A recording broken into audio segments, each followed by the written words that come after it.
Other then కల్కి 2 release date ఏదన్నా మాట్లాడుకోవచ్చు. ఓకే, చైర్ ఉండే కూర్చోలేదు హ్యాపీగా. ఓకే,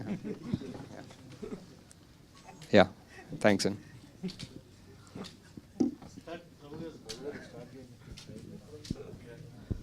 ఇప్పుడు ఈ రిలీజ్ సినిమాని రెడీ చేస్తూ you might have seen the film number of times. మళ్ళీ ఆ 4Kలో చేస్తూ రిజల్యూషన్ చేస్తారు కదా.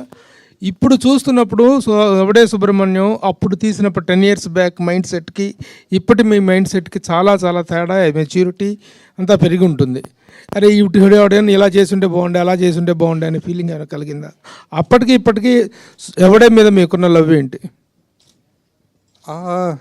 అంటే అన్నిసార్లు కూడా చూడలేదండి, జస్ట్ కొన్ని చేంజెస్. లాస్ట్ టైం కొంచెం తొందరలో మిక్సింగ్, కొంచెం తొందరలో కొన్ని మిస్ అయ్యాయి, అవి ఫిక్స్ చేసాము. నాకు ఎప్పుడు ఆ ఫస్ట్ మూవీ ఐ థింక్ అప్పుడు కూడా ఏదో ఆడియో ఫంక్షన్లో చెప్పాను, first movie is like your first child అన్నట్టు.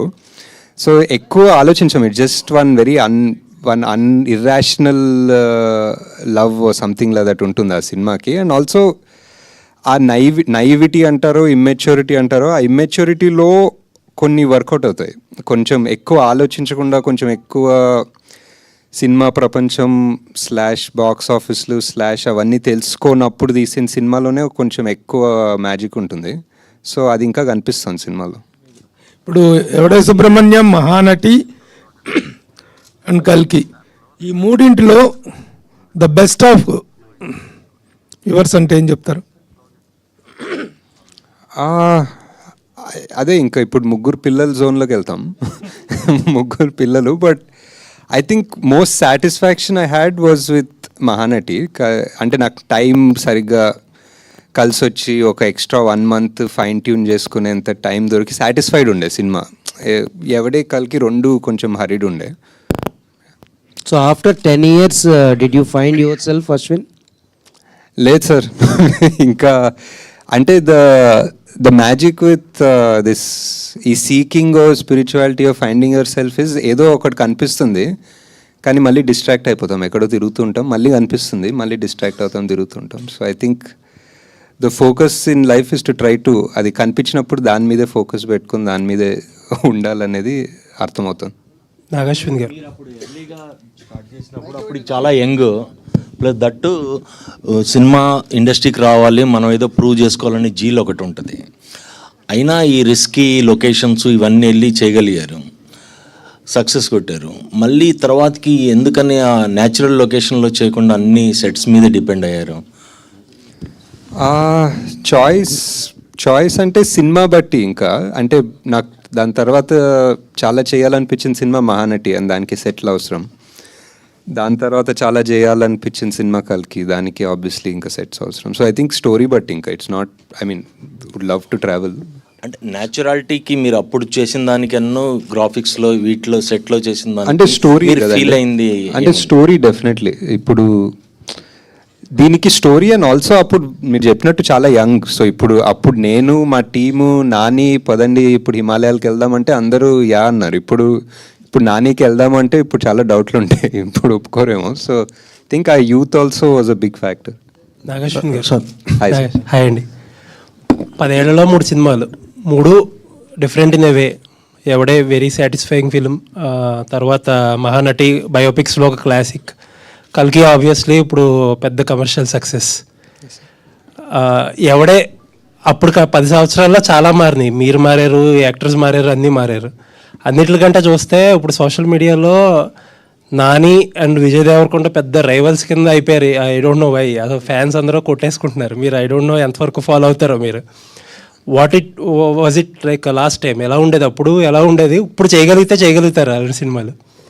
అదే అంటే మొన్న ఈ వీడియో పెట్టాము, అంత రీయూనియన్ లాగా అంత సినిమా చూసినప్పుడు. దాని తర్వాత చూసా అపారెంట్లీ ఫ్యాన్ వార్స్ ఉండే ముందు అని. నాకు నానికి విజయ్కి ఫ్యాన్ వార్స్ అంత తెలీదు. అండ్ అప్పుడు బిగినింగ్లో నాని చాలా సపోర్టివ్ ఉండే విజయ్కి. ఐ రిమెంబర్ లైక్ ప్రతి సీన్ వాళ్ళిద్దరు డిస్కస్ చేసుకుంటే విజయ్ సీన్ నాని హెల్ప్ చేస్తుండే. I think the Nani also by default both of them are such easy going people, both very ambitious obviously, but very easy going and happy people. They'll anta yeah so that was one. And ఇప్పుడు మళ్ళీ చేయాలంటే చేయగలుగుతామంటే I don't think like this for sure. ఇప్పుడున్న mindset 3 సినిమాల తర్వాత ఇప్పుడు 4th సినిమా ఎవడేలా తీస్తే I don't know if will come out like this. Maybe technically it might be better, maybe it might be smoother, but కొన్ని rawness ఉంటాయి, అది వస్తుందో లేదో తెలీదు. ఓకే, కల్కి 2 రిలీజ్ డేట్ అడగొద్దన్నారు కాబట్టి అది అడగం మేము. బట్ ఏంటంటే ప్రభాస్ గారు లెఫ్ట్ రైట్ సెంటర్ మొత్తం ప్రాజెక్ట్స్ అనౌన్స్ చేసుకుంటూ వెళ్ళిపోతున్నారు. అసలు మీకు ఎప్పుడు టైం ఇచ్చారు? ఆ స్క్రిప్ట్ వర్క్ ఎంతవరకు అయింది? అదే ఇంటర్ రిలేటెడ్ క్వశ్చన్ ఇది. అంటే మీరు you wore a t-shirt of K. అవును ఇంకా తప్పదు కాబట్టి ఆడ చెప్పాల్సి. వాట్ ఇస్ ప్రాజెక్ట్ కే దగ్గర ఉన్నాం. ఇంకా వాట్ ఇస్ K2కి వెళ్దాం. ఇంకా K2 టైం ఉంది సార్, ఇంకా ఫిగర్ అవుట్ చేస్తారు. ఇంకా నథింగ్ కాంక్రీట్, ఒక డేట్ కానీ టెంటేటివ్ గా ఏమీ అనుకున్నాం ఒక డేట్ ఉంది, ప్రెప్ అంతా నడుస్తుంది, బట్ ఎవ్రీథింగ్ ఈజ్ మూవబుల్ కదా డిపెండింగ్ ఆన్. ఇప్పుడు అనుకుంటున్న డేట్ ఏంటో చెప్పండి పోనీ. మనకి డేట్ నన్ను అడిగితే నాకు అంటే మీరు టెంటేటివ్ మూవ్ అవ్వచ్చు కానీ ఇప్పుడు అనుకుంటున్న డేట్ ఉంటుంది కదా, తర్వాత మూవ్ అవ్వచ్చు. Year ending sir, year ending around. Okay, question ఏంటంటే చాలా మంది అడగమంటున్న క్వశ్చన్, ఫస్ట్ పార్ట్ లో చాలా అక్కడ ప్రభాస్ గారిని కొంచెం తక్కువ డ్యూరేషన్ చూపించారు. How it will be in the second part? ఎక్కువ డ్యూరేషన్ చూపిస్తాం. బాగా మోస్ట్ ఆఫ్ దిట్ వస్తుందా? అది కాదు, డెఫినెట్లీ. అంటే బికాజ్ డ్యూరేషన్ అని కూడా కాదు, but it was first part was చాలా. ఇప్పుడు ఆ మహాభారతం సెటప్ చేసుకొని ఇప్పుడు సుమతి క్యారెక్టర్ ఏం చేస్తుందో చేసి, ఆ శ్రద్ధామ అనే అతనికి క్యారెక్టర్ అంతా చేసిన తర్వాత ఇక్కడికి వచ్చాము. సో ఇదంతా అయిపోయింది. ఇప్పుడు నెక్స్ట్ మిగిలింది only Bhairava and Karna angle. So second part full అదే ఉంటుంది.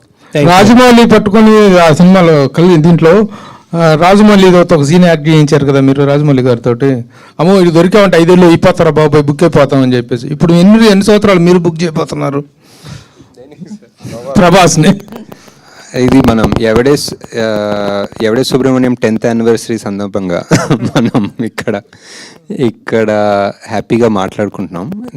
నాదేముంది సార్, నాది మధ్యలో జాతిరత్నాలు ప్రొడ్యూస్ చేసుకున్నాను హ్యాపీగా. ఇంకా కొంచెం టైం ఉంటే జాతిరత్నాలు 2 ప్రొడ్యూస్ చేసుకుంటాను. సో అలా చేసుకుని కల్కికి ఆబ్వియస్లీ మనకి చాలా ప్రెప్ వర్క్ ఉంటుంది. So as a director 10 yearsలో 3 films అనేటువంటిది it's very very very less number. What is your opinion about the numbering? అంటే అప్పుడప్పుడు ఆలోచిస్తాను sir, but number is just number అంతే. ఇంకా ఈ just what that project requires it requires. ఇప్పుడు కల్కిని ఎంత కావాలనుకున్నా 2 years 3 years తీయలేను. ఎందుకు, మేబీ యాక్టర్స్ వల్ల కావచ్చు, అంత మ్యాసివ్ స్టార్స్ వాళ్ళ డేట్స్, సీజీలు, ఇట్స్ అండ్ ఎవరికి తెలియదు ఇలాంటి సినిమా. మీరు డేట్ అడగద్దన్నారు కానీ ఇయర్ అడగద్దని లేదు. ఇయర్ అడగచ్చా? ఇయర్ కూడా అడగండి సార్. మీ డెబ్యూ మూవీ ఎవడే సుబ్రహ్మణ్యం అంటే ఇది ఒక టఫ్ ప్రాజెక్ట్. డెఫినెట్గా ఇలాంటి కథతో సినిమా కూడా తీయొచ్చా అనుకున్న అలాంటి కాన్సెప్ట్. మీ ఫస్ట్ సినిమాకి ఇంత రిస్క్ చేయడానికి రీజన్ ఏంటంటే దాంట్లో కమర్షియల్ వాల్యూస్ కూడా మీరు ఏం చూడలేదు ఈ సినిమాలో. డెఫినెట్గా అంటే మీ మొదటి సినిమాకి మామూలుగా మొదటి సినిమా డెఫినెట్గా కమర్షియల్ వాల్యూస్తో చేయాలని అనుకుంటారు అందరూ. మీరు ఎందుకు ఈ ఎవడే సుబ్రహ్మణ్యం లాంటి కథతో డెబ్యూ చేయాలని అనుకున్నారు? అంటే బిఫోర్ ఎవడే నేను చాలా 2-3 స్క్రిప్ట్స్ మీరు అన్నట్టు కమర్షియల్ అనుకున్న స్క్రిప్ట్స్ రాసుకున్నాను. అండ్ చాలామందికి ఇంక్లూడింగ్ వైజయంతికి పిచ్ చేశాను. యాక్టర్స్ ఎక్కువ మంది లేదు కానీ పిచ్ చేశాను. ఆ సోకాల్డ్ కమర్షియల్ నాకు అర్థం అయిన కమర్షియల్ ఎవరు ఒప్పుకునే వాళ్ళు కాదు, అండ్ ఎవరికి అర్థం కాలేదు, ఒప్పుకునే వాళ్ళు కాదు, and it didn't take off. And ఆ టైంలో ఐ జస్ట్ ఫెల్ట్ ఆ ఫస్ట్ సినిమా అనేది అట్లీస్ట్ ఒకటి తీయాలి. మేబీ చిన్న ఇండిపెండెంట్ సినిమా లాగానో ఒక స్మాల్ బడ్జెట్ సినిమాలా తీస్తామని చెప్పి స్టార్ట్ చేసింది ఇది. ఎవరు ప్రొడ్యూస్ చేస్తారని ఒప్పుకుంటాం అనుకోలేదు ఆ టైంలో, బికాజ్ మీరు అన్నట్టే whatever no commercial values whatever. So అలా తీసుకున్నాం. But it turns out this is what నానికి చాలా ఇష్టమైంది, స్వప్న ప్రియాంకకి చాలా ఇష్టమైంది. సో వీళ్ళందరూ ఒప్పుకున్నది ఈ స్క్రిప్ట్కి. సో ఇది యాక్చువల్లీ నా థాట్ ప్రాసెస్ కాదు, వీళ్ళందరి థాట్ ప్రాసెస్ వల్ల ఇది జరిగింది actually. Present audience mind set మారింది సార్. ఇప్పుడున్న అంటే 10 years ఎవడే సుబ్రహ్మణ్యానికి ఇప్పటికీ చాలా డిఫరెన్స్ వచ్చింది ఆడియన్స్ మైండ్ సెట్లో కానీ. జనాలంతా రూటెడ్ స్టోరీస్ బాగా ఇష్టపడుతున్నాడు. అంటే మామూలు ఓటీటీ వల్ల అన్ని లాంగ్వేజ్ల సినిమాలు అంటే ఓల్డ్ సినిమా చూడటం వాటి వల్ల డిఫరెంట్ కాన్సెప్ట్ సినిమాలు ఇప్పుడు రెగ్యులర్గా ఎక్కువ ఇప్పుడు అవే ఇష్టపడుతున్నారు. ఒకవేళ ఎవడే సుబ్రహ్మణ్యం ఇప్పుడు తీసుంటే మీరు ఖచ్చితంగా అప్పుడు ఏదైతే థియేట్రికల్ రన్ మిస్ అయిందని ఫీల్ అవుతున్నారో అది ఇప్పుడు ఫుల్ఫిల్ అయ్యేది అనుకుంటున్నారా ఒకవేళ ఇప్పుడు తీసుంటే? డెఫినెట్లీ అండి. ఐ థింక్ ఎనీథింగ్ అంటే basic reasons are like I think more ఈజీగా రీచ్ అవుతుంది జనాలు. ఫర్ ఎగ్జాంపుల్ ఆ ట్రైలర్, ఇప్పుడు మనం ఒక ట్రైలర్ వదిలితే it reaches more people faster than it reach 10 years ago. And word of mouth spreads faster than it did 10 years ago. Same small things like this only would make a big difference, I think. ఈ సినిమా సక్సెస్తో పాటు మీకు real లైఫ్లో కూడా you find your real love in this film. దానికి కూడా 10 years అయినట్టున్నాయి, wedding anniversary Almost. So career పరంగా మీరు అనుకున్న పాత్ చేరుకుంటున్నారా? ఆ పాత్రలో ఉన్నారు అనుకుంటున్నారా? మీరు అచీవ్ చేసినవి అన్నీ, ఒకటి స్పిరిచువల్ అవ్వచ్చు, ఫ్రెండ్షిప్ మీద, ఒకటి మైథాలజీ, ఒకటి బయోపిక్, అలా డిఫరెంట్ మూవీస్ తీస్తున్నారు కదా. సో కెరీర్ పరంగా కూడా మీరు హ్యాపీ అని నేను ఐ థింక్ సో అండి. ఐ థింక్ చేసే ప్రతి సినిమా బేసిక్లీ ఇంకెవరు చేయరు అన్న కాన్సెప్ట్ తోటే వెళ్తున్నాం. Basically as a director or as a producer literally ఇంకెవరు ఆ కాన్సెప్ట్ని ఎలా చేస్తారో ఆర్ ముట్టుకోరు అన్న ప్రాజెక్ట్స్లో చేస్తున్నాం. So I think we are pretty satisfied that they're all successful so far. అంటే డెబ్యూ మూవీ ఒక పెద్ద బ్యానర్ నుంచి వచ్చింది. సో అట్లా కాకపోయి ఉంటే మీ లైఫ్ ఎట్లుండేది అనుకుంటున్నారు? ఎందుకంటే మహానటి కావచ్చు, కల్కి కావచ్చు, అదే ఫస్ట్ మూవీనే ఒక పెద్ద బ్యానర్ నుంచి వచ్చింది కదా, అది కాకపోయి ఉంటే ఎట్లా? Definitely I think the movie speaks for itself. ఆ టైంలో I don't think we were all thinking so much about banner. Even Priyanka Swapna కూడా వాళ్ళు literally their first feature film లానే తీసుకున్నారు. So and also it was very hard because it was one rough time before that. So I think the fact that వాళ్ళు కాకపోయింటే ఎలా అనేది important more than the banner. I think because వాళ్ళు నమ్మారు సినిమాని. I don't think any other producer, even if they were from a top leading successful in-form banner, వాళ్ళు ఒప్పుకుండకపోయచ్చు సినిమాని. But these people who are not in form, who were sort of down at their first film, they chose it. If they didn't choose it, what would have happened to my career? I have no idea. ఏం చేసేవారు, but ఒకవేళ sequel వస్తే next మళ్ళీ వాళ్ళిద్దరిని పెట్టి run చేస్తారు, లేకపోతే కొత్త వాళ్ళని ఏమన్నా తీసుకుంటారని అసలు ప్లాన్ ఉంది? ఎవరెవరు మన ఎవడే సుబ్రహ్మణ్యం ఇంటర్వెల్లో ఒక సంఘటన జరుగుతుంది, దానివల్ల సీక్వెల్ అవ్వదు అనమాట. నాగేశ్వరం గారు సార్, అంటే నాగేశ్వరం గారు ప్రీక్వెల్ రాజ్ అంటే ఎవడే సుబ్రహ్మణ్యం అంటే ఒక లైన్ గుర్తొస్తుందండి, నేను డబ్బుల కోసం పని చేయను కానీ నేను చేసే పనికి డబ్బులు వస్తాయి.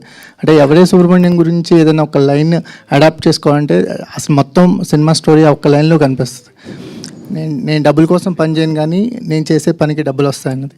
మీ లైఫ్ స్టైల్ కూడా ఆ లైన్ అడాప్టేషన్ లాగా అనిపిస్తుంది, మీ థింకింగ్ కానీ మీ ఐ థింక్. అంటే యా సినిమా తర్వాత డెఫినెట్లీ చాలా ఫిలాసఫీ, నాకు తెలియని ఫిలాసఫీ పెట్టి రాస్తుంటానేమో ఆ టైంలో ఇమ్మెచ్యూర్గా.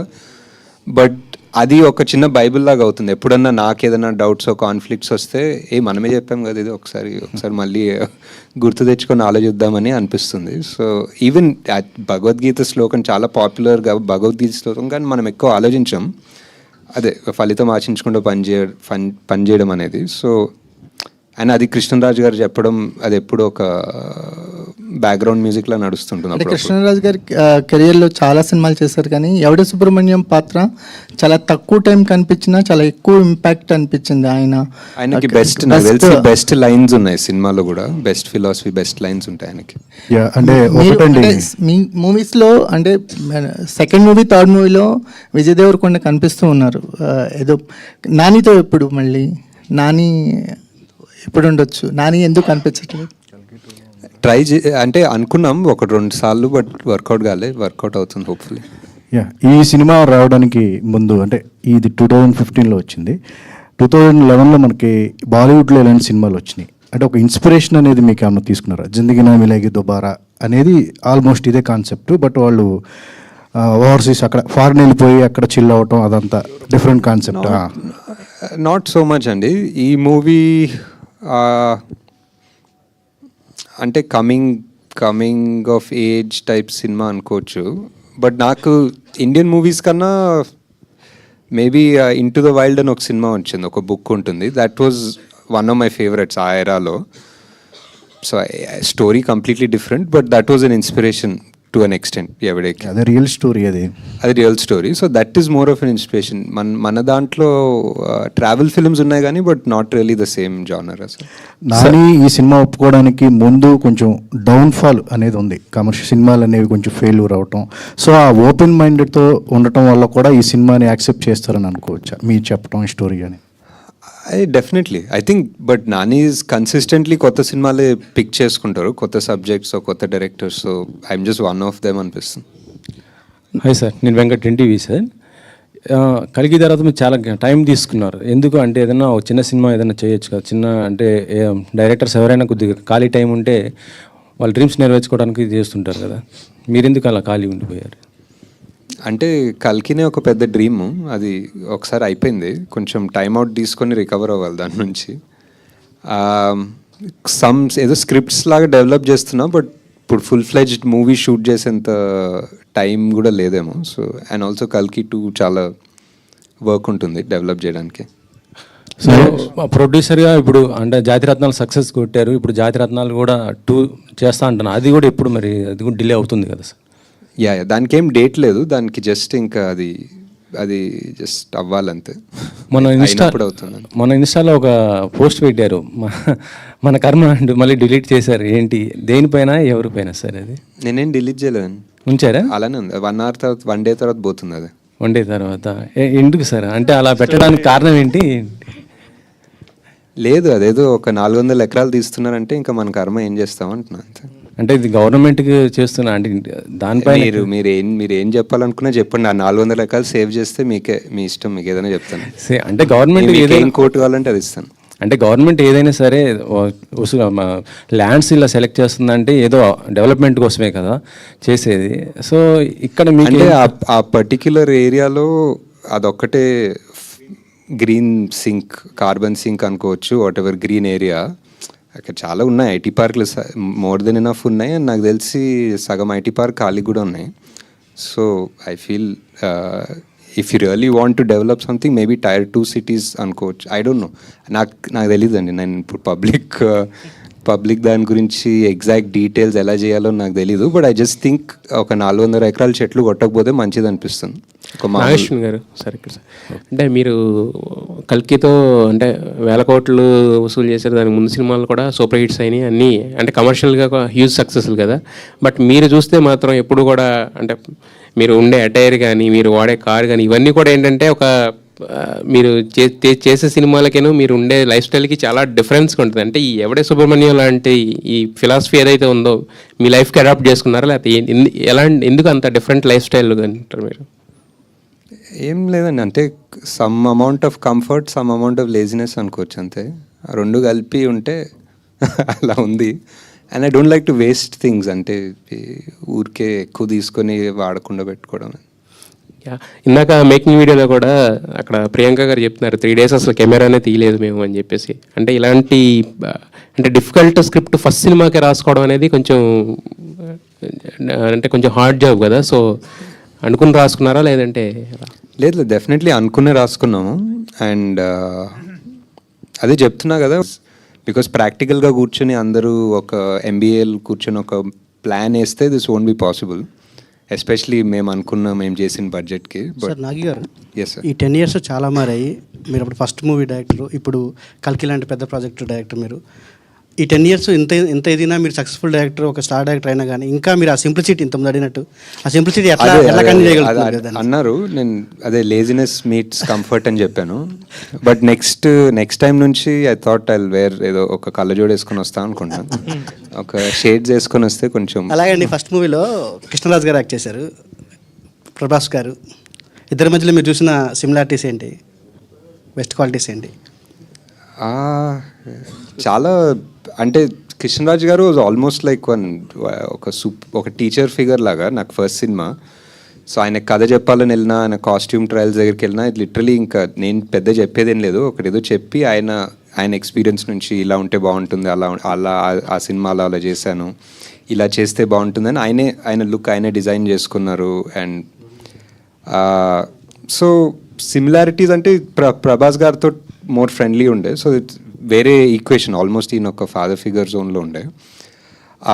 బట్ వన్ సిమిలారిటీ ఏంటంటే 2 రోజులు షూట్ చేసాం అనుకుంటా సార్ తోటి, అండ్ 2 రోజులు ఆయన యూనిట్కి ఫుడ్ పెట్టారు బేసిక్లీ. సో అది చాలా సిమిలర్ ఏమో. అలాగండి కృష్ణరాజు గారికి ఉన్న ఇమేజ్ వేరు, రెబల్ స్టార్ ఆయన ఇమేజ్ వేరు. ఆ ఇమేజ్ ఉన్న ఆయన్ని మీరు అలాంటి శాంత స్వరూపంలో అలాంటి క్యారెక్టర్కి ప్రత్యేకంగా ఆయన్నే తీసుకోవటమే తెలీదండి. అంటే అప్పుడు చాలా అనిపించింది ఆయన ఉంటే బాగుంటుందని. ఆయన ఒక సినిమా చేశారు, అవతారం అని ఒక సినిమా చేశారు, దాంట్లో ఒక లుక్ ఉంటుంది, అది బాగుండే అనిపించింది. అండ్ ఎందుకో ఒక పెద్ద మనిషి ఇలాంటి మాటలు చెప్పాలంటే ఎవరికో ఒక అర్హత ఉండాలి, ఎందుకో ఆయనకు ఉంది అనిపించింది ఆ టైంలో.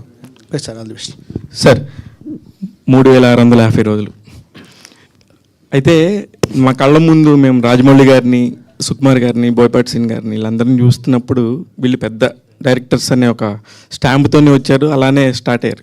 కానీ మిమ్మల్ని చూసినప్పుడు ఎప్పుడు కూడా మాకు అలా అనిపించలేదు. బట్ మీరు ఇప్పుడు ఆ రేంజ్ ఆఫ్ డైరెక్టర్స్లోనే ఉన్నారు. నిజంగా ఎదగటం అంటే ఈ రేంజ్ ఎదగటం అనేది మిమ్మల్ని చూస్తే అర్థమవుతుంది సార్. మేమంటే మిమ్మల్ని చూసినప్పుడు అయితే మాత్రం పర్టికులర్గా మొన్ననే కదా జరిగింది ఎవడే సుబ్రహ్మణ్యం అనే ఫీలింగ్ మా అందరికీ ఉంది. అంటే మేము ఇక్కడ ప్రెస్ మీట్లకు వచ్చి చూసాం కాబట్టి. నెక్స్ట్ ప్రెస్ మీట్ కళ్ళజోడు డెఫినెట్ లేదు, ఇప్పుడు తీస్తే కనుక ఎవడే సుబ్రహ్మణ్యంకి ఏ రేంజ్ బడ్జెట్ ఉంటుంది సార్? నాకు తెలిసి ఇది వైజయంతి మూవీస్ కాదు, స్వప్న సినిమానే ఫస్ట్ నుంచి కూడా. తర్వాత మీరు వైజయంతికి వెళ్ళిపోయారు, అంటే ఇంక మీరు కెపాసిటీ, మీ క్యాపబిలిటీ తెలిసిపోయి దత్తు గారు మిమ్మల్ని అక్కడికి తీసుకెళ్ళిపోయారు మహానటి అండ్ కల్కి దగ్గరికి. ఫస్ట్ అయితే ఇది చాలా లో బడ్జెట్లోనే చేసుకున్నారు కదా సార్, ఇప్పుడైతే ఆ బడ్జెట్ ఏ రేంజ్కి వెళ్తుంది? అంటే ఇప్పుడు ఆల్రెడీ ఇప్పుడున్న నానికి, ఇప్పుడున్న విజయ్కి అయితే ఆబ్వియస్లీ చాలా పెద్దగా అవుతుంది సినిమా. అండ్ మేబీ మీరు చేస్తారు సార్ వాళ్ళతోనే ఇప్పుడు అంటే మళ్ళీ మీరు ఫ్రెష్ డైరెక్టర్ అయితే? అంటే వాళ్ళు చేయాలి నాతో, నేను ఫ్రెష్ డైరెక్టర్ అవుతాను. వాళ్ళు already 10 years worth of movies చేస్తుంటారు కదా. లైక్ విజయ్ ఒక 10 సినిమాలు చేశారు, నాని ఒక 20 సినిమాలు చేశారు. సో అంటే ఆ టైంలో కరెక్ట్గా సెట్ అయింది అంతే. చాలా లో బడ్జెట్ కానీ అందరూ ఇంకా ఫ్రెండ్లీగా చేసుకున్నాము, ఇంకా ఫేవర్స్ అడిగి చేసుకున్నాం. ఏదో ఒక రకంగా ఒక చిన్న ఇంట్లో ఫంక్షన్ ఎలా ఉంటుందో అలా చేసాం సినిమా. సో దానికి కల్కి కంప్లీట్ ఇప్పుడు ఆలోచిస్తే నిజంగా ఆ రోజున ఉన్న ఒక ఆ చైల్డిష్నెస్, కొంచెం అందరూ కూడా కలిసి సరదాగా చేసుకుందాం అనే ఒక మైండ్ సెట్ని ఈ రోజున్న కమర్షియాలిటీకి మనం కనుక ఆలోచిస్తే అసలు చేయగలం అసలు ఇట్లాంటి సినిమా? ఇప్పుడు ఈ టైంలో ఒక కొత్త డైరెక్టర్ వస్తే మీలాగా కొత్త చేస్తున్నారు కూడా, నాకు తెలిసి ఇప్పుడు కూడా చేస్తున్నారు definitely. I think the technology ఇంకా కంఫర్టబుల్ అయింది. అప్పుడు ఒక రెడ్ కెమెరా ఇది పెద్దగా తీసుకెళ్ళి రెంట్లు ఆ గోల, ఇప్పుడు మనకి మేబీ క్వార్టర్ ద కాస్ట్లో డబుల్ ద క్వాలిటీలో కెమెరాలు దొరుకుతున్నాయి. సో హ్యాపీగా చేస్తున్నారు కూడా. సార్ మీరు మహానటితోటి అశ్విన్ ఒక రోడ్ మ్యాప్ క్రియేట్ చేశాడు బయోపిక్స్ తీయటానికి అనేటువంటిది సెట్ అయింది. That to that extent that was a very big success. కానీ తర్వాత వచ్చిన బయోపిక్స్ చాలా వరకు సక్సెస్ కాలేకపోతానికి కారణం ఏంటని మీరు అనుకుంటున్నారు? How to handle the biopics అనేటువంటి దాని మీద మీకున్నటువంటి స్ట్రాంగ్ ఒపీనియన్ ఏంటి? Is there any particular formula or theory to make the biopics? నాకు అంటే తెలియదు సార్, నాకు అనిపిస్తుంది ఏంటంటే అట్లీస్ట్ సావిత్రి గారి సినిమా మహానటి తీసేటప్పుడు it was purely I was in love with Savitri Garu's character, fully her story, her journey, ups, downs, everything was so interesting for me. And I wanted to tell the story to somebody who never heard of Savitri Garu. So these are my two, ఈ రెండు అనుకుని తీసాను cinema.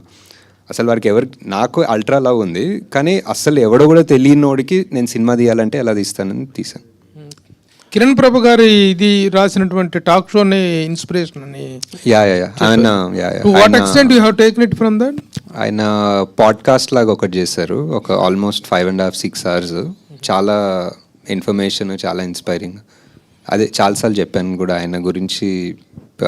ఆయన only Savitri గారి గురించి కాదు, actually entire film industry గురించి ఆయన పాడ్కాస్ట్లు చేస్తారు and it's so informative and I think ఒక ట్రెజర్ ఆయన చేసే పని యాక్చువల్లీ. సార్ ఇప్పుడున్న ఆడియన్స్కి మహానటి కల్కి డైరెక్టర్ ఎవడే సుబ్రహ్మణ్యం చేశారని చెప్పి చెప్పడం కోసం ఇప్పుడు రిలీజ్ చేస్తున్నారా? ఆ టైంలో చూడని వాళ్ళు అండ్ ఆ టైంలో చూసిన వాళ్ళు వేరే వాళ్ళకి చూపించాలనుకునే వాళ్ళకి తీస్తున్నాం మెయిన్లీ. ఐ ఫీల్ ఎవడే సుబ్రహ్మణ్యం ఒక 100 మందికి చేరాలనుకుంటే I feel maybe it reached only 50-60 people. ఆ మిగతా 40 వాళ్ళు చూడాలనిపిస్తుంది. Hi, Nag. Hi. I'm a fan of Evade Subramaniam. Closely followed all your promotional campaign also.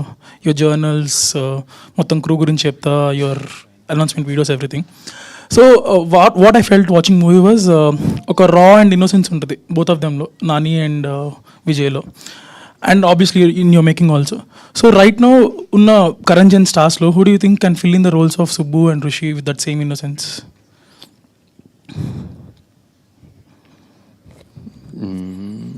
ఆలోచించి చెప్పాల్సిన క్వశ్చన్, నాకు అంత తెలియదు యాక్చువల్లీ. ఇప్పుడు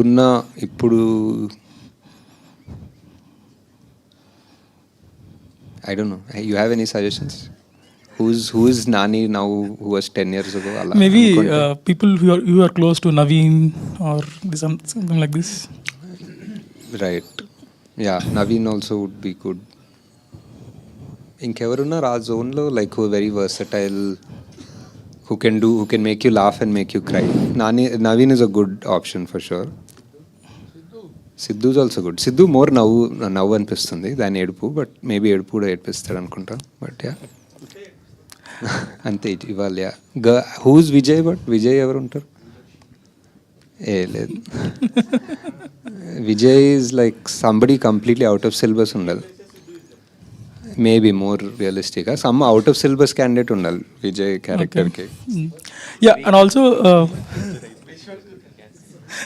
hi Ashwin garu. Yeah, also obviously 3 movies చేశారు 10 years లో. You did only in Swapna Cinema and Vajanti. Do you ever think of doing movie outside this comfort zone? Time దొరకలే basically. whatever the stories or the scripts are, no, they just take so much time and effort that there's no time to think of anything. Do you feel outside. these banners are your comfort zone?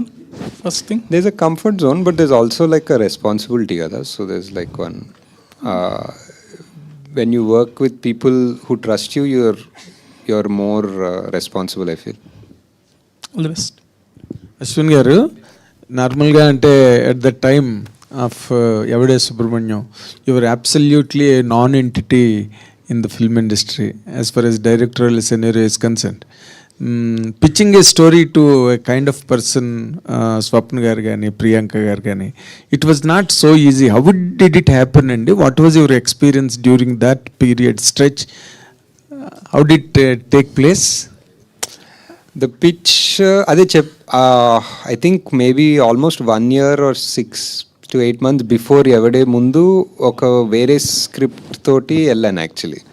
I had gone to Priyanka, it didn't work out. Then I went with another script to Swapna at some point. I was doing rounds very production houses with those scripts. So that's how I got to know them or got in touch with them regarding the other scripts which didn't take off. Appudu edo second half ani the script wasn't sorted or something. So those didn't take off, but somehow later ee script undi ani telusukunnappudu they were more interested in this. So this, what did really hooked them when this story was narrated? అది వాళ్ళనే అడగాలి actually. Definitely at least you must అంటే వాళ్ళు, I think this is something that స్వప్నక has said in lots of interviews. She అంటే they had no intention of producing anything ఆ టైంలో. Uncle also didn't feel like producing anything at that point of time. And complete non entity తోటి produce చేయడం అనేది was not on the cards. At least ఒక star movie ఏదో mount చేద్దాం అనుకున్నారేమో. But I think after they heard the narration, I think she always says that she felt like there was one, freshness or one sunrise laga anpichindi ani chaala saal chepparu. So something they felt and they believed in it. So adi okay. ఇప్పుడు కల్కి direct చేసిన నాగశ్విన్ని ఎవడే Subrahmanyam direct చేసిన నాగశ్విన్ మీద comment చేయమంటే ఏం చేస్తాడు sir? ఏమో ఏం చెప్తాడు. హాయ్ ఏమైంది కొంచెం జుట్టు తెల్లగైనట్టుంది అంటాడు. అండ్ దత్ గారు ఏ రకంగా రియాక్ట్ అయ్యారు మీరు ఈ ఫిల్మ్ని ప్లానింగ్లో ఉన్నప్పుడు కానీ how did he support the project? ఈ project sir Yevade sir, Yevade was fully on Swapna and Priyanka sir. అంటే మీరు ఎప్పుడు దత్ గారికి కథ చెప్పడం ఏమవలేదు, ఎప్పుడు జరగలేదు? This was purely their project. Okay okay. And reunion గురించి చెప్పండి, how did it go really?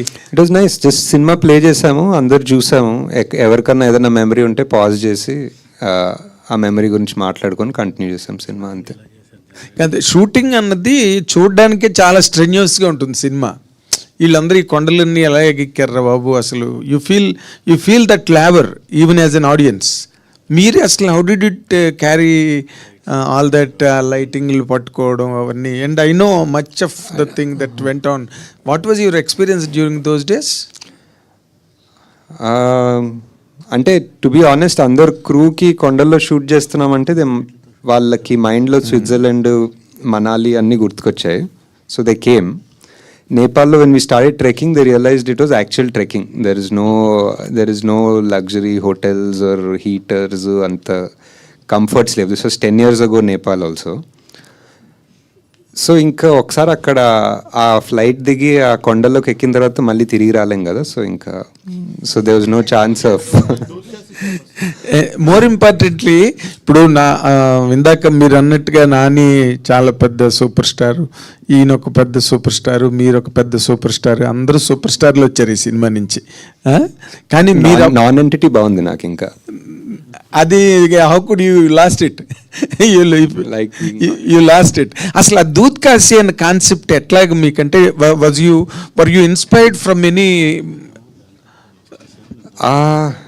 అవును, అంటే ఇట్స్ రైటింగ్ ప్రాసెస్లోనే ఒకటి అయింది సార్. 2-3 పేర్లు ఉండేదాని ముందు, ఫైనలీ దూద్ కాశీ అనేది ఒకటి వచ్చింది స్క్రిప్ట్ రైటింగ్లో. ఎలా వచ్చిందంటే కాంట్ బి ఫుల్లీ షూర్, అంటే ఇంకేదో ఒక సమ్ ఇమేజ్ ఆఫ్ వన్ పాల సముద్రం ఏదో అలా అక్కడెక్కడ నుంచో దూద్ వచ్చి కాశీ వచ్చి ఏదో వచ్చింది. డిస్క్రైబ్ ఇట్ వాజ్ ఓకే, అంతే ఇట్ వాజ్ ఇన్వెన్షన్. ఎలా వచ్చిందంటే అంత క్లియర్గా గుర్తులేదు, బట్ యా. ఇప్పుడు చాలా మంది మీ సినిమా వచ్చిన తర్వాత దూద్ కాశీ వెళ్దాం అనుకున్నారు, కానీ ఎక్కడ ఉందో తెలియదు ఎవరికి. కాకపోతే it was not really located on the map of the country. Correct లేదు. తర్వాత వీళ్ళిద్దరిని ఎలా సెలెక్ట్ చేశారండి, నాన్నగారిని? అండ్ హౌ డిడ్, అంటే బిగినింగ్ కథ రాసి నాని గారు సెలెక్టెడ్ మీ అనుకోవచ్చు. Me and Vijay use to work together for a lot of ads and films. We were friends before also. Okay. Life is Beautiful nunchi. So anyway, we were friends and I really liked him and he fit Rishi perfectly. Okay. Nag Ashwin గారు ఇక్కడ. Hi. మీ Instagram చూస్తే ఎక్కువ Mahindra electric కార్కి సంబంధించినవి ఉంటాయి ఫోటోలు. అంటే ఏంటి మీరు పొల్యూషన్కి వ్యతిరేకంగా కొంచెం మెసేజ్ ఓరియంటెడ్ సినిమాలు ఏమైనా ప్లాన్ చేస్తున్నారా ఏంటి? అంటే ఈ ప్రాజెక్ట్కి అనుకున్నప్పుడు కూడా ఫస్ట్ కైనెటిక్ ఎనర్జీ గురించి ఏమైనా చెప్తారేమో అనుకున్నారు, కానీ కల్కి వైపు వచ్చారు. నెక్స్ట్ పార్ట్ 2లో ఏమైనా ఉంటుందా?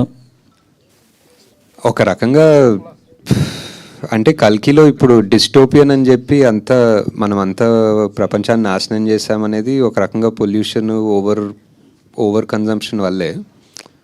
So sort of connected but not, అంటే just something that's on my mind. I think ఎక్కువ now that I'm a father I'm more conscious ఇప్పుడు that what are we really leaving behind, ఏం చేసుకుంటాం అనేది. So that's about it. 50 years of longest career కలిగిన Vyjayanthi movies, ఎంతలో legendary directors, actors work చేసినటువంటి banner అది. Now you are heading and you are now the principal person over there in that banner. You are the director. How you are feeling to handle such a big banner? And నేను handle చేయట్లేదండి. I'm only the director. I handle the project. Yes, you are the director of the golden Jubilee. I handle the projects whichever it is and it's golden Jubilee year director me. That is how you are feeling. That's what I know. It's very, అంటే కల్కి release అయ్యే ముందు definitely there is certain amount of pressure, responsibility that you feel కదా. ఇంత భారీ picture, ఇన్ని responsibilities, ఇన్ని dreams అనేది. So now I'm just feeling happy that we achieved something, created one land mark and we can only do better. అని నాగేశ్వర్ గారు, Rajesh hi అండి. Ashwin, so ఈ సినిమాలో ఇంకో కాస్టింగ్ కొంచెం ఆశ్చర్యపరిచింది రాజేష్ వివేక్ ఉపాధ్యాయది. సో ఆయన ఆ రోల్కి ఆయన ఆ పెంబా క్యారెక్టర్కి ఆయన తీసుకోవడం అనేది అంటే was he the first choice? I think so. I think actually ఒరిజినల్గా టీను ఆనంద్ అనుకున్నట్టున్నా ఆ టైంలో, బట్ రాజేష్ ఉపాధ్యాయ్ అనేది ఆ టైంలో we didn't even think that ఒక Hindi actor who we could approach and they will come అనే థాట్ ప్రాసెస్ కూడా లేదు, సో యంగ్ అనేది. So but he was the one of my favourite and best choices in the film. Nageshwan garu, to after watching him in Swades. After Swadesh, he's amazing in this. Yeah, he's so good in this movie. And music director రతన్తో చేసిన మ్యూజిక్కి అంటే రతన్ మీద complaints ఇవ్వకుండా ఉన్న ఏకైక director మీరే అనుకుంటున్నా. రతన్తో 2 సినిమాలు కూడా చేశాను. ఆయన మీద కంప్లైంట్స్ ఇవ్వకుండా ఉన్న డైరెక్టర్ అండ్ ప్రొడ్యూసర్ మీరు. He's a super talented guy. You just have to work around him అంతే. నాగేశ్వన్ గారు, రాజా అండి, హాయ్ ఐడియం నుంచి. హాయ్ సార్, ఇప్పుడు మూవీ రిలీజ్ అంటే వచ్చేదంతా ఇప్పుడే కెరీర్ స్టార్ట్ చేసే యంగ్స్టర్స్ వస్తుంటారు. ఇప్పుడున్న జనరేషన్లో వాళ్ళందరినీ వాళ్ళ పేరెంట్స్ కానీ వాళ్ళ బంధువులు కానీ అందరూ కూడా సుబ్బులాగా బతకమని ఒక ఫోర్స్ చేస్తుంటారు. లైఫ్లో అచీవ్మెంట్, ఒక సక్సెస్, ఒక రన్ను ఇలా వెళ్ళమని చెప్పేసి. బట్ ఈ సినిమా చూడడానికి వస్తే అందరికీ గుర్తుండిపోయేది రిషి క్యారెక్టర్. రిషిలాగా బతకాలని చాలా మందికి ఉంటుంది. బట్ ఇప్పుడున్న సమాజంలో రిషిలాగా ఎవరు బతకలేరు, సుబ్బులాగా బతకాల్సి వస్తుంది. సక్సెస్ ఉంటేనే ఇక్కడ విలువ, ఆ రన్ ఉంటేనే, ఆ కసి ఉంటేనే. అంటే తనని తాను వదిలేసి తన గురించి తాను అన్వేషించుకోవడం వదిలేసి ఏదో ఒకటి సక్సెస్ కొట్టిన మనిషికి ఇక్కడ విలువ. సో ఇప్పుడు ఈ సినిమాని చూడడానికి వస్తున్న యంగ్ జనరేషన్కి మీరు ఒక కాల్ ఇస్తే ఎలాంటి మూడ్తో ఈ సినిమా చూడమంటారు రిలీజ్లో కొత్త జనరేషన్కి? అంటే ఈ మూవీ ఎవరు చూస్తే వాళ్ళకి ఒకటి they'll take back something new with them. వాళ్ళకి ఏమనిపిస్తుందో అది తీసుకెళ్తారు. ఇప్పుడు నేను ఏదైనా స్పెసిఫిక్ చెప్తే అది తీసుకెళ్ళాలని కాదు. యూ కెన్ ఆల్సో ఇప్పుడు సుబ్బులో రిషితనం వస్తుంది ఎండింగ్లో. So that's what I feel. I don't think Rishi is perfect, I don't think Subbu's perfect. There is an middle path. అందరిలో ఒక 2 యాంగిల్స్ ఉంటాయి, 2 ఫేసెస్ ఉంటాయి. And how you still manage to find that balance in life అనేది I feel is what the final thing in the movie is. రకరకాలుగా కూడా అనుకోవచ్చు. Maybe ఆ bike వేసుకొని వెళ్ళిపోయాడేమో దూత్కాశి, మళ్ళీ ఎవరు తెలియదు ఎండింగ్లో. But you can interpret it however you want based on your mental situation at that point when you're seeing the movie. And ఇంకో క్వశ్చన్ సార్, ఈ సినిమాకు సంబంధం లేదు. రేపు అంటే మీరు కల్కి తీశారు, సైన్స్ ఫిక్షన్ గురించి మీరు సినిమా తీయడం వల్ల చాలామంది మీద ఆ ఇంపాక్ట్ ఉంది. మీరు ఒక మాట చెప్తే అది చాలామందికి రీచ్ అవుద్ది. రేపు మార్నింగ్ సునీత విలియమ్స్ గారు రేపు భూమి మీదకి రాబోతున్నారు అనమాట. సో ఒక 9 నెలల పాటు ఒక మహిళ ఎంతోమందికి ఇన్స్పిరేషన్, ఆమె గురించి మీ మాటల్లో వినాలని సార్. అంటే ఐ థింక్ నేను మా సన్ ఇద్దరు చాలా వెయిట్ చేస్తున్నాం. We been following I'm ordeal. And అంటే హిస్టరీలో I think I don't know if she's the longest, అంటే స్పేస్లో లాంగెస్ట్ స్పెండ్ చేసిన మహిళ definitely I think. But human కూడా తెలీదు, మనిషి కూడా longest at a stretch spend చేసింది ఆమెనే తెలీదు. But it's I don't know, it's must have been చాలా స్కేరీ కూడా ఉంటుంది. But also in a way చాలా proud that somebody from our land, ఒక Indian is gone, she survived all of this. నిన్న ఏదో వీడియోలు చూస్తుంటే she still smiling, she's happy, she's gonna come back and have so many stories to tell us. So just waiting to hear all of those stories. Nagi గారు ఇక్కడ sir, మీరు ఒరిజినల్గా అయితేనేమో నాని గారి క్యారెక్టర్ లాగా నిజంగా బాగా వెల్ ఎస్టాబ్లిష్డ్ ఫ్యామిలీ నుంచి ఉన్నారు. మీ థాట్ ప్రాసెస్ వచ్చేసరికి విజయ్ దేవరకొండ లాగా అనిపించారేమో ఆ సినిమాలో. మీ క్యారెక్టర్సే ఈ సినిమాలోని పెట్టారా, లేకపోతే ఏ క్యారెక్టర్కి మీరు దగ్గరగా ఉంటారు? అదే నా థాట్ ప్రాసెస్లో అందరిలో ఇద్దరు ఉంటారు. అందరిలో ఒక రిషి యాంగిల్ ఉంటుంది, ఒక సుబ్బు యాంగిల్ ఉంటుంది. But based on me situation ఈ లైఫ్లో యూ చూజ్ వన్ పాత్. నువ్వు సుబ్బులాగా అయ్యి రిషిలాగా ఉండాలి అనుకుంటావు. కొంతమంది రిషిలాగా తిరుక్కుంటూ అరే నాకు సుబ్బు లాంటి కారు ఉంటే బాగుంటుంది అనుకుంటారు. So it's always a mix match. Nobody is satisfied because లైఫ్లో ఏది దొరికినా మీరు ఏదో సక్సెస్ అన్నారు కదా, like success in who's perspective. ఎవరన్నా నువ్వు సక్సెస్ అంటేనే అప్పుడు నువ్వు సక్సెస్ అవుతావా అన్నది ఒక వేరే థాట్ ప్రాసెస్, వేరే సినిమా క్వశ్చన్ అది. But because you are happy అంతే. ఇప్పుడు వేరే వాళ్ళు నువ్వు సక్సెస్ఫుల్ అని చెప్పనవసరం లేదు కదా. సో కానీ మీకు ఏది ఆ ఇద్దరు క్యారెక్టర్స్లో ఏది దగ్గరగా ఉన్నప్పుడు మీకు మీరు ఎస్ దిస్ ఈజ్ మై అంటే I definitely lived like both అనిపిస్తుంది టు అన్ ఎక్స్టెంట్. రిషి గారి లాగా హ్యాపీగా ఎయిమ్లెస్గా తిరిగాను, సుబ్బు లాగా కూడా కొంచెం అంబిషియస్గా పనిచేశాను. So I feel it's same, ఇద్దరులా ఉన్నాయి యాక్చువల్లీ. నాకు తెలిసి ఫస్ట్ ఒక ఎలక్ట్రికల్ వెహికల్ కొని హైదరాబాద్లో తిరిగిన ఒక డైరెక్టర్ మీరు, నాకు తెలిసి అంతవరకే. అయితే ఇప్పుడేందో సార్ మళ్ళీ మీరు ఏదో మామూలు కార్ వేసుకుని వచ్చినట్టున్నారు, బాగా సేమ్ కార్, ఆ కార్. ఓకే ఓకే అనుకున్నాను. అంటే మీకు అంటే అంత రివల్యూషన్ అప్పటి నుంచే ఉంది కదా, దాని గురించి ఎవల్యూషన్ ఎప్పుడు ఎలా వచ్చిందనే దాని మీద అడుగుతున్నాను అంతే నేను. ఇప్పుడు చాలా బాగుందండి. ఇప్పుడు amazing number of cars start అయ్యాయి. Auto more than cars, I think bikes and 3-wheelers, bikes చాలా వచ్చేసాయి. అశ్విన్ గారు ఎవడే ఇప్పుడు చెప్పండి. ఎవడో ఇప్పుడు సక్సెస్ అయింది కాబట్టి అందరూ హ్యాపీగా పాజిటివ్గా చాలా మాట్లాడచ్చు. When you are doing the processing the making the film, మీకు టఫెస్ట్ పార్ట్ ఏది? ప్లస్ ఎంతో కొంత ఈగోస్ వల్ల అని, లేకపోతే ప్రాసెస్లో టఫ్ హార్డ్ సిచ్యుయేషన్స్ వల్ల అని అప్పుడు ఇబ్బంది పడిన వాళ్ళు కానీ, లేకపోతే మీరు వాళ్ళని హ్యాండిల్ చేయడంలో ఇబ్బంది పడింది కానీ ఏంటి? హానెస్ట్గా చెప్పాలంటే టఫెస్ట్ పార్ట్స్ అంటే ఎవడే టఫెస్ట్ పార్ట్ రిలీజ్ టైంలోనే అనిపిస్తుందండి. ఐ థింక్ ఆ టైంలో we didn't have so much bandwidth, so అప్పుడు రిలీజ్ ఒక రోజు అనుకున్నాము and there was no scope to push that release, and cinema ఇంకా రెడీ అవ్వలేదు ఆ టైంకి. సో డే అండ్ నైట్ పనిచేసి ఫుల్ సాటిస్ఫాక్షన్, అంటే ఎడిట్లో, మ్యూజిక్లో, దేంట్లో ఫుల్గా, అంటే ఫైనల్ కాపీ ఫుల్గా కూడా సరిగ్గా చూసుకోలేని కైండ్ ఆఫ్ టెన్షన్ ఉండే ఆ టైంలో. So that was the hardest point actually. Ashwin garu hi అండి, this is Rani from Telugu sir అండి. మ్యామ్, సో మిమ్మల్ని కల్కి సెట్స్లో మీట్ అయినప్పుడే నేను చెప్తాం అనుకున్నాను, I'm one of the favourite for this movie sir. And మ్యూజికల్గా కూడా చాలా ఇష్టం, ప్రతి ఒక్కరి ప్లేలిస్ట్లో కూడా ఆ సాంగ్ ఉంటుంది, చల్లగాలి సాంగ్. అండ్ ఇలాంటి ఫ్రెష్ కాన్సెప్ట్స్ కానీ ఇంకా ఏమైనా మీరు అనుకుంటున్నారా? లైక్ ఇవి చాలా ఇష్టపడతారు కదా ప్రజెంట్ యూత్ కానీ టీనేజర్స్ కానీ.